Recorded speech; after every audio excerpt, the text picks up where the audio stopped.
Ketua KPK Setio Budianto menyebut Sekjen PDIP Hasto Kristianto memerintahkan kepada Harun Masiku agar merendam ponselnya sehingga tidak dapat dijadikan barang bukti. Tidak hanya itu, Setio menyebut Hasto diduga meminta Harun Masiku untuk melarikan diri. Menelpon kepada HM dan memerintahkan supaya merendam HP dalam air dan segera melarikan diri. Bahwa pada tanggal 6 Juni 2024, sebelum Saudara HK diperiksa sebagai saksi oleh KPK, Saudara HK memerintahkan kepada salah satu pegawainya untuk menenggelamkan HP yang dalam penguasaan pegawai tersebut agar tidak ditemukan oleh KPK. Assalamualaikum warahmatullahi wabarakatuh. Waalaikumsalam warahmatullahi wabarakatuh. Alhamdulillahirabbil alamin. Pemirsa, kita semua memang menunggu terus dibacain berita. Karena yang membacakan beritanya Bung Kameramen, jurnalis prospektus masa depan. Semoga Bung Kameramen mau terus baca literasi, banyak membaca, banyak menyimak, banyak menyerap, dan banyak berpikir. Dan Bung Alfian juga demikian. Semoga pembacaan berita kali ini akan memberikan kita informasi, inspirasi, motivasi, dan berbagai hal yang membuat kita tetap optimis Indonesia berdaulat atas berkat rahmat Allah Subhanahu wa Ta'ala. Silakan Bung Kameramen. Baik, terima kasih Bu Alfian. Nasihat dan doanya mudah-mudahan juga menjadi pegangan kita bersama. Nah, Bu Alfian, saya mendapatkan berita di-share oleh Bung Alfian, berita dari Sabili ya Bung Alfian. Jadi ada judulnya adalah Dokumen Hasto tak berdaya ledak tetapi berdaya kompromi, tanda tanya. Nah Bung Alfian, langsung saja di sesi awal ini kalimat yang muncul di Sabili ini lewat sudah masa 12 hari pasca penetapan Hasto sebagai tersangka dalam kasus Harun Masiku. Belum ada langkah lebih lanjut dari KPK, baik dalam bentuk pemanggilan atau penahanan atas diri Hasto. Ini Bu Alfian, coba kita bayangkan misalkan Tom Lembong kemarin, nggak lama tersangka langsung penjara Bu Alfian. Anggaplah Pak Anies tersangka, mesti langsung dipenjara Bu Alfian. Nah ini kan sangat aneh nih Bu Alfian, untuk respon awalnya Hasto sampai hari ini belum ditangkap juga atau belum dipenjara juga setelah tersangka, ini gimana Bu Alfian? Ya, statement-statement yang terbuka dan meledak-ledak dari Profesor Dr. Koni Rahakundini Bakri kelihatannya bikin KPK ngeper juga gitu. Ya. Jadi buat Bu Koni, sukses, Anda telah bisa memprovokasi sebagai seorang intelektual yang punya kapasitas, yang Anda dengan meyakinkan bahwa memiliki data-data yang sangat luar biasa, dan ternyata satu media Islam atau media berita ya menyatakan bahwa apa yang berhubungan dengan dokumen-dokumen tersebut bukan memiliki daya ledak, tapi memiliki daya kompromi.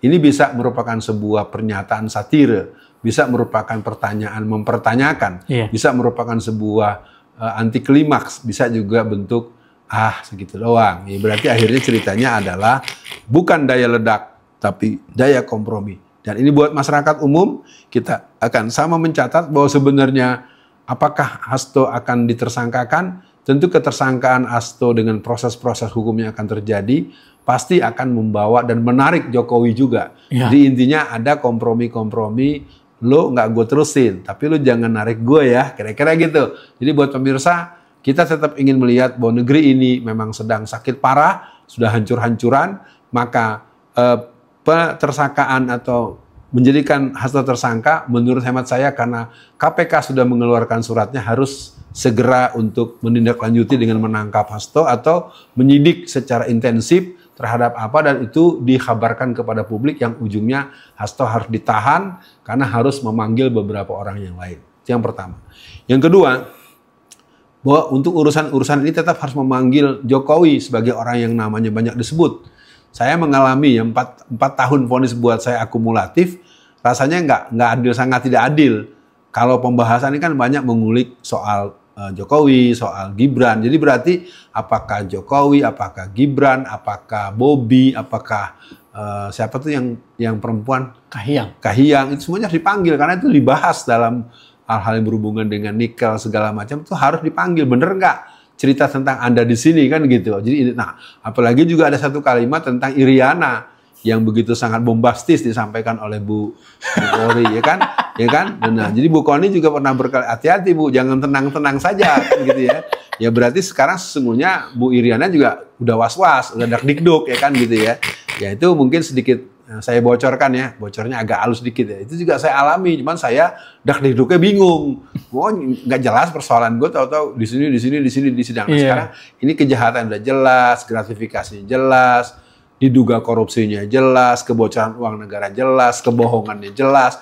Jadi rasanya udah nggak ada alasan lagi untuk tidak menangkap Jokowi. Jadi Jokowi harus segera ditangkap dengan proses penyidikan Hasto diteruskan dan berikutnya ini sebagai respon awal tentu Bung kameramen akan melanjutkannya. Iya, Bung Alfian, kalau kita mendengar bocor halus, memang dikhawatirkan pemanggilan Hasto ini adalah berujung nangkep Megawati juga, Bung Alfian. Nah, tapi Bung Alfian, di sesi tengah ini, saya kalau memposisikan diri sebagai masyarakat ya Bung Alfian, atau netizen di sosmed, kok KPK jadi alat ya Bung Alfian? Jadi alat orang berantem, tarik ulur. Ini kan juga bisa jadi alat ngakurin Jokowi dan PDIP dong. Lalu jangan begini. Jadi fungsi awal KPK ini akhirnya menjadi hancur Bung Alfian. Hanya oleh ulah seorang Jokowi. Nah, menurut saya PDIP harusnya udahlah hancur aja lah nggak apa-apa. Maksudnya udahlah Hasto nyerahin diri. Jadi kan enak bisa dibongkar semuanya. Tetapi itu tadi kan khawatirnya kena emaknya. Nah, tapi Bung Alfian di sesi tengah ini, kalau akhirnya KPK ini hanya jadi tempat alat ancem, alat ini, alat kompromi, kenapa nggak KPK misalkan dibubarkan saja atau dibukukan saja, atau Pak Prabowo masih takut atau masih mikir-mikir lah untuk mempertegas fungsi KPK ini? Gimana Bung Alfian? Yang pertama kita ingat dulu sejarah keberadaan KPK. KPK ini kan sebenarnya harus sebuah kelembagaan yang dibuat untuk membuat simpelnya proses penanganan kasus korupsi yang merajalela. Iya. Nah sekarang kan yang terjadi KPK ini adalah sebuah pancing yang dilarikan ikan dan ikannya ikan piranha lagi. Jadi akhirnya bukan sekedar ini dihancur nih tuh besi pancingnya.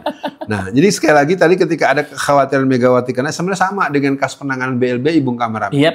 Ketika sudah sampai kepada orang yang bernama Laksamana Soekardi, nah itu kan kemudian akhirnya dihentikan dan terhenti, yang kemudian ada permainan dari Budi Gunawan di sana, yang kemudian akhirnya tidak berlanjutnya Laksamana Soekardi, karena Laksamana Soekardi ketika di persidangan banyak menyebut-nyebut nama Megawati. Jadi kalau Laksamana Soekardi itu kemudian ditahan, maka Megawati harus dipanggil untuk menjelaskan apa yang dijelaskan oleh Laksamana Soekardi dalam persidangan. Nah sekarang buat KPK, menurut saya penyebab yang paling serius adalah kenapa Jokowi begitu serius menyiapkan orang-orang yang akan menjadi komisioner baru yang sebetulnya itu adalah wilayah kerja daripada presiden baru. Nah, jadi memang terpilihnya komisioner KPK ini adalah sengaja ditentukan oleh Jokowi yang nentuin orangnya, yang nentuin kriterianya. Jadi ketika Pak Prabowo jadi presiden dalam bentuk pelantikan, dia sudah memiliki atau berhadapan dengan KPK, komisioner KPK yang memang orang-orang yang berhaluan fufu-fafa gitu ya. Begitu Bung kameramen respon tengahnya. Baik, Bung Alfian, untuk akhir sesi kali ini, kalau saya bersyukur dengan kasus ini adalah mungkin ini adalah salah satu mubahalahnya Habib Rizik Bung Alfian. Juga mungkin ini jawaban doa dari Bung Alfian dan tokoh-tokoh lain ketika di dalam penjara. Karena kan kezoliman Jokowi dan PDIP sangat dahsyat Bung Alfian. Mudah-mudahan ini berangsur-angsurnya kejahatan mereka yang mereka lakukan dulu, berangsur-angsur menghancurkan mereka. Karena kan jelas kalau ustadz-ustadz sering membahas bahaya orang zolim itu akan dibalas di dunia dan di akhirat. Jadi mungkin untuk akhir sesi kali ini, Bung Alfian, ini kan yang sedang bertengkar ini dua-duanya yang zolim nih pada Bung Alfian dan ulama-ulama yang lain, tokoh-tokoh yang lain, PDIP dan Jokowi. Jadi mungkin untuk akhir sesi kali ini mungkin harapan atau yang ingin Bung Alfian terangkan ke masyarakat bahwa dua-duanya ini penjahat loh. Jangan sampai dengan kasus ini seolah-olah PDIP yang terzolimi lalu kita cinta pada PDIP. Nah ini yang jangan sampai Bung Alfian. Jadi untuk sesi ini mungkin juga ada yang ingin Bung Alfian sampaikan lah tentang kezoliman Jokowi dan PDIP dulu kepada Bung Alfian. Untuk closingnya silakan Bung Alfian. Iya, yang pertama mubahalah itu Bung Kameramen yang banyak dilakukan oleh Gus Nur. Gus Nur. Ya, kita ingat betul ya. Nah, kalau Pak Habib Rizik ini dia dengan salawat asgilnya yang kelihatannya begitu kuat. Dan kalau dengan saya mungkin posisinya posisi logika persoalan yang mungkin menjadi seru ya kan ketika saya menanyakan ini 1 Juni ini hari Pancasilanya PDIP atau apa. Jadi saya banyak melakukan pertanyaan-pertanyaan yang bikin nyelekit gitu kan, termasuk kasus saya yang pertama ketika saksi saya adalah orang yang bernama Sujatmiko ya, bukan Budiman ya. Yang mana dia cuma tamat SMP lalu dia bisa menganalisis ceramah saya dengan benar, padahal dia sendiri nggak datang ya. Ini memang konyol-konyolan gitu, itu yang pertama ya. Yang kedua, ini adalah satu fakta reformasi sungsang, reformasi salah arah dan reformasi kebablasan. Dan saya pikir situasi ini sangat tidak sesuai dengan rencana kenapa kemudian dibentuk KPK. Karena kemarin ketika ada rekrutmen KPK itu kan juga ada 75 orang kan yang diskualifikasi, padahal justru mereka ini orang-orang yang punya kualitas yang layak untuk bertugas itu. Nah, yang ketiga, saya ingin menggunakan istilahnya Profesor Din Samsudin, luruskan arah kiblat bangsa. Rasanya kita harus kembali mengingat bahwa negara kita adalah negara berdaulat, negara kita negara yang tidak akan membiarkan dikuyo-kuyo oleh orang-orang lain.